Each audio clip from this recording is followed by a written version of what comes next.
Governor Sindh Imran Ismail साहब हमारे साथ मौजूद हैं, उनसे ज़रा बात करते हैं। गवर्नर साहब शुक्रिया, आपने वक्त दिया। गवर्नर साहब, अब कराची के लिए सर्कल रेलवे आ रही है, ग्रीन लाइन बस चलने को तैयार है, KPT का बड़ा मनसूबा CPEC के जरिए आ रहा है, तो क्या हम समझे अचानक कराची पर फोकस आया? डिड यू गाइज रियलाइज कि जनाब कराची ने बड़ा मैंडेट दिया 2018 के इंतखाबात में और कराची को प्रॉब्ली उतनी तवज्जो नहीं दी गई, और अगर ये रियलाइजेशन है तो isn't it a bit late realization sir? ये रियलाइजेशन नहीं है, ये पहले दिन से, जिस दिन से गवर्नमेंट हमारी आई है, पहले दिन से ये ग्रीन लाइन के ऊपर काम हो रहा है। पहले दिन से KCR का मंसूबा बन गया था, उसके ऊपर काम हो रहा है। देर आर डिफ़िकल्टीज़, यानी आप समझते हैं कि इस 3 साल के अंदर सारा कुछ हो जाना चाहिए था। हमारा भी यही ख्याल था कि हम आते साथ ही सारा कुछ एकदम से चेंज कर देंगे, और लेकिन यहाँ पे आके पता लगा कि बड़ी सारी डिफ़िकल्टीज़ इसके अंदर होती हैं, कबात आती हैं, लैंड एक्विजिशन के प्रॉब्लम्स हैं, डिफरेंट NOCs और नो ऑब्जेक्शन सर्टिफिकेट्स और नो डुप्लीकेशन सर्टिफिकेट लेने में बरसों लग जाते हैं। वफाकी हुकूमत और सूबाई हुकूमत के दरमियान फाइलें फंस जाती हैं। लेकिन हमने बड़ा इसमें एक अपनी पूरी नीयत इसके अंदर शामिल थी और पूरा जोर इसके अंदर हमने लगाया। ये मैं अभी भी देख रहा था, कल रात को ज़ुबैर साहब जो हैं एक्स गवर्नर, वो ये फरमा रहे थे कि जी इसकी मुबारकबाद नवाज शरीफ को देनी चाहिए ग्रीन लाइन की। में ये वो खिसियानी बिल्ली खम्बा नोचे वाली कहानी है। इनकी इतनी बार हुकूमत आई, इन्होंने कोई ऐसा काम नहीं किया यहाँ पे। प्रॉब्लम यह है कि जब मैं आया ना तो ये मंसूबा अप्रूव हुआ था, लेकिन इसके अंदर जो ब्रिजेस बनने थे और सारी चीज़ कोई काम नहीं होता। मैंने इसका फाउंडेशन स्टोन ले किया तीनों ब्रिजेस का, मैंने और जो उसके कंप्लीशन का भी तख्ती मेरे ही हाथ से वहाँ पे फीता कटा है। तो ना वो मियाँ नवाज शरीफ साहब ने फाउंडेशन स्टोन ले किया, ना वो मियाँ नवाज शरीफ साहब ने तख्ती ओपनिंग की तख्ती लगाई, वो भी मैंने किया। बसें यहाँ पे हमारे उसमें आई, यहाँ पे फायर टेंडर्स हमने मंगा के दिए। कराची पे फोकस प्राइम मिनिस्टर का पहले दिन से था, प्राइम मिनिस्टर का दिल कराची के साथ धड़कता है। अच्छा, इससे पहले सर आपको याद होगा कि 1100 अरब रुपए के कराची पैकेज का ऐलान हुआ था जब कराची डूबा था, और कराची वाले तो खैर पूछते ही हैं, लेकिन आपके सियासी मुखालफिन जमात इस्लामी भी कराची में सड़कों चौराहों पर ये बैनर लगाती है कि वो 1100 अरब रुपए कहाँ हैं। ज़रा उनका बता सकते हैं कि वो खर्च हो रहे हैं, खर्च हुए हैं? वो जो पैकेज का ऐलान था बड़ा धूमधाम से, उसका क्या बना? देखें, ये KCR जो है ये 1100 अरब रुपए के पैकेज से ही आ रहा है। ये हमारे कराची वालों को पता है, आपकी टीवी से और ज़्यादा बात उनको मालूम हो जाएगी। 200 अरब से ज़्यादा का ये पैकेज है, जिसमें सिर्फ 6 अरब रुपया सिंध हुकूमत की तरफ से आ रहा है, बाकी वफाक इसको जनरेट करेगा। हमारा जो K4 का मंसूबा है वो भी कोई 200-250 अरब से ऊपर का मंसूबा है, वो भी उसी 1100 अरब के पैकेज का हिस्सा है। जो हमारी ग्रीन लाइन आ रही है ये भी 1100 अरब रुपए के पैकेज का हिस्सा है। जो हमारी फायर टेंडर्स आई हैं ये भी 1100 रुपए का पैकेज का हिस्सा है। 35 अरब रुपया 3 नालों की सफाई, रिहेबिलिटेशन, उनके इर्द गिर्द रोड और वॉल्स बनाने में खर्च किया वफाकी हुकूमत ने। 35 अरब रुपया। जब मुझे बताएं ना किस तरह से हम उसको चीज़ों को सामने करें। बात यह है कि अगर वफाकी हुकूमत कोई मंसूबा शुरू करना चाहती है, उसमें स्पैनर आ जाता है बीच में। ये बंडल आइलैंड की आप एग्जांपल ले लें, दो शहर एक साथ वज़ीर आज़म ने शुरू करने के लिए किए थे नए, एक रावी रिवर सिटी, दूसरा bundle island. Ravi river city के बिल्कुल अब वो ग्राउंड ब्रेकिंग भी हो गई है उसकी, वहाँ पे वो सारी चीज़ें शुरू हो रही हैं, लोग वहाँ पे ज़मीनों पे काम करना शुरू कर रहे हैं।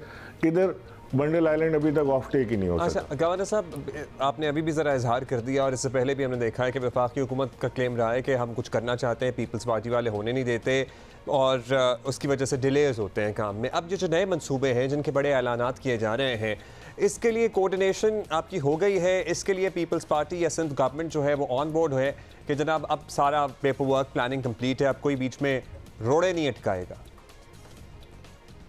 जो हमारा K4 है उसकी लैंड एक्विजिशन हो चुकी है। उसमें पहले ये था कि जी 50% वफाक देगा और 50% सूबा सिंध देगा। मैंने ये ऑब्जर्व किया कि जहाँ पे ये पार्टनरशिप चलती है ना, वफाक और सूबा 50% देगा, वो उनको पैसे नहीं देंगे, वो उन पर भरोसा नहीं करेंगे, वो वहाँ से चोरी हो जाएगा, वो होता ही नहीं काम।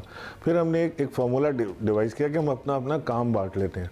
तो हमने इसमें जो K4 की मैं आपसे बात कर रहा हूँ कि इसकी जो चैनल आ रही है, वो चैनल पूरी की पूरी कराची तक वो वफाकी हुकूमत बना रही है। हालांकि उसका खर्चा ऑगमेंटेशन से ज़्यादा है।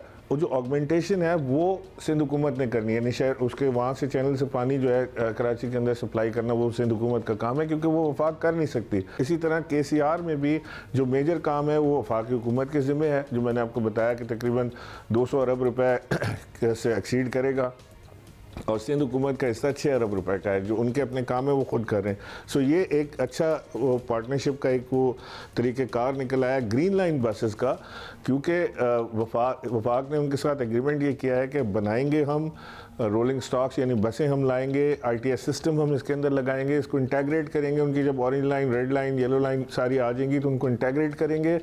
3 साल हम इसको चलाएंगे और 3 साल के बाद हम इसे सिंध हुकूमत के हवाले कर देंगे टू रन इट। अब प्रॉब्लम जो आती है ना वो ये आती है कि जैसे हमने ये मंगाए ना फायर टेंडर्स, अब फायर डिपार्टमेंट के पास ड्राइवर और फायरमैन ही नहीं है। अब वो फायर टेंडर्स खड़े हुए हैं, यानी फ्रस्ट्रेशन होती है सोच के कि यार इतना खर्चा किया, एक इतना स्टेट ऑफ आर्ट चीज़ एक मंगा के दी, अब ये बात सुनने को मिलती है कि ड्राइवर नहीं है, पानी नहीं है। तो ये तो अब मैं तो एडमिनिस्ट्रेटर नहीं हूँ कराची का, मैं कराची का मेयर तो नहीं हूँ। बड़े मल्टीपल इशूज़ हैं। खैर अब तो एडमिनिस्ट्रेटर नए हैं, इससे पहले जो मेयर थे वो भी इख्तियारात के ना होने का शफा करते थे। गवर्नर साहब, अगले इंतखाबात भी बहुत दूर नहीं हैं और आप लोगों ने ज़ाहिर है दोबारा वोटर्स के पास जाना है, तो इस बात का इदराक है कि जिस तरह 2018 के इलेक्शन में आवाम ने, कराची के आवाम ने PTI पर एतमाद का इजहार किया था, इस दफ़ा कुछ लेकर जाएंगे, कुछ उनको दिखाएंगे तो बात बनेगी, वरना मुश्किल हो जाएगी ज़रा? This is very important for Pakistan Tehreek Insaf, क्योंकि मैंने आपको बताया कि कराची वैसे ही बड़ा डिप्राइव रहा है। जो पिछले 13 साल पीपल्स पार्टी की हुकूमत के गुजरे हैं उसमें एक बस तक कराची को नहीं ला के दी उन्होंने। जो ट्रांसपोर्टेशन का हाल है, जो पानी का हाल है, जो सीवरेज का हाल है, बुरा हाल है। सो कराची नीड्स स्पेशल अटेंशन। वो अटेंशन जो भी कराची को देगा कराची उसे अपनाएगा, और कराची ने खान साहब को मोहब्बत से गले लगाया है और खान साहब उनकी मोहब्बत का जवाब वालिहाना मोहब्बत से देना चाहते हैं, और वो वालिहाना मोहब्बत इंशाल्लाह आपको अब नज़र आना शुरू हो गई है। लेकिन जब ये ग्रीन लाइन बसेस चलना शुरू हो जाएंगी, जब ये K4 का लोगों को नज़र आना शुरू हो जाएगा कि आ रहा है, KCR यहाँ पे शुरू हो जाएगा, 1 साल के अंदर KCR इंशाल्लाह कराची का आपको नज़र आ जाएगा, चलते हुए नज़र आ जाएगा। चलें, we look forward to all these projects, hopefully जल्द कंप्लीट हो, जो हो गए हैं उन पर जल्दी प्रोग्रेस हो, ताकि कराची के शहरियों को रिलीफ मिले। भाई कराची के शहरी अब उस नहज में है कि इन्हें कोई भी रिलीफ दे दे, बस रिलीफ दे दे। कराची के सड़कों का आप हाल देख लें, पर्टिकुलरली जो सेंट्रल के इलाके हैं, नॉर्थ नाज़िमाबाद परसों तरसों जाने का इत्तफाक हुआ, गलियों का नामो निशान नहीं है।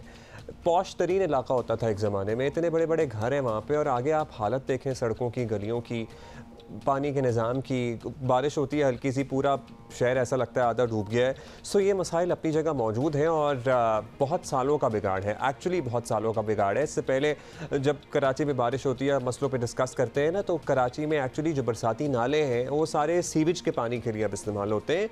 सो इस कदर सिस्टम उलझ चुका है कि ये तो बिल्कुल उखाड़ के दोबारा से बनाने वाली बात होगी। बट आई वंडर कि वो कैसे हो सकता है, कब तक हो सकता है। बाय द वे, ये जो गवर्नर साहब से हम गुफ्तगू कर रहे थे, उन्होंने कहा कि बहुत से काम होते हैं जिसकी वजह से जिसमें रुकावट आ जाती है, बिकॉज पीपल्स पार्टी या सिंध गवर्नमेंट जो है वो ऑन बोर्ड नहीं होती, या कोऑर्डिनेशन नहीं हो पाती, and there is a lack of deficit of trust as well, जो इसका उन्होंने खुद ही शायद एतराफ़ कर लिया।